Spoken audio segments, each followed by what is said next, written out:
My name's John, and I've been an educator here in Manitoba for about 23, 24 years in a variety of circumstances, as a teacher, as an individual working with colleagues in the Ministry of Education, with the Faculty of Education at Manitoba Universities.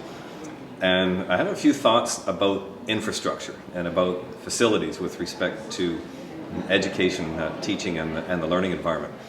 But first, by way of a story. Here in Manitoba, actually specifically in southern Manitoba, we have 3 buildings that were designed and built out of that beautiful Tyndall limestone. And these were buildings that were designed in about the 1890s, turn of the 20th century.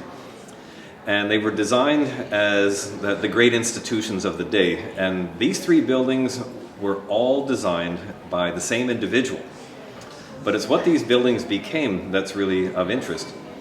One of them is a maximum security prison. The second one is the oldest hospital that's still standing in the city of Winnipeg. And the third one is the Old Normal School, or the Teachers College in downtown Winnipeg, which is a former teachers college, but has now been rolled over into an adult learning center.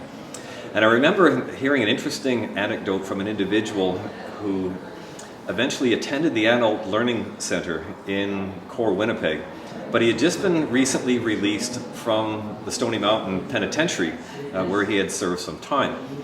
And he was really struck by the fact that as he left with the freedom to begin his schooling again on the outside, he found himself in an Adult Learning Center program that was in an institutional structure or physical space that was eerily similar to the one that he had just left. So we need to be cautious as we move forward in terms of what might be the right teaching and learning environment in terms of the physical space. So perhaps by way of the iconic apple in education, a millennia-old structure, but at times is modified through the pressures of evolution. So the apples of today might not necessarily be the apples of yesterday. I was just thinking with a few of my colleagues around the table a little bit earlier this morning that we have a great opportunity right now historically to completely remake and reshape the physical space of schooling. And it's because most of the schools in many provinces in this country were built during the learning explosion of the baby boom years of the 1950s, the 1960s, and the early 1970s. So we have thousands of these institutional bricks and mortar buildings that are now aging. Many of them are in need of replacement, renovation, or in some cases, a complete restoration. So what we have here is an opportunity to launch well into the 21st century in terms of what the physical spaces of schooling looks like. So that they no longer may have the institutional character of yesterday, but can take on a whole new and novel character.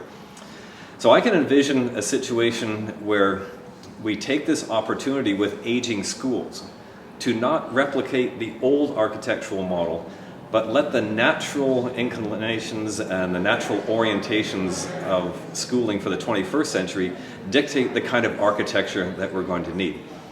So that might include things such as LEED Silver and LEED Gold standard engineering and design that will create tremendous amounts of open spaces, common areas, a great deal of greening both within and without the school, and a very, very inviting and very exciting environment that is rich with natural light and rich with opportunity, purely because of the actual nature of the physical building.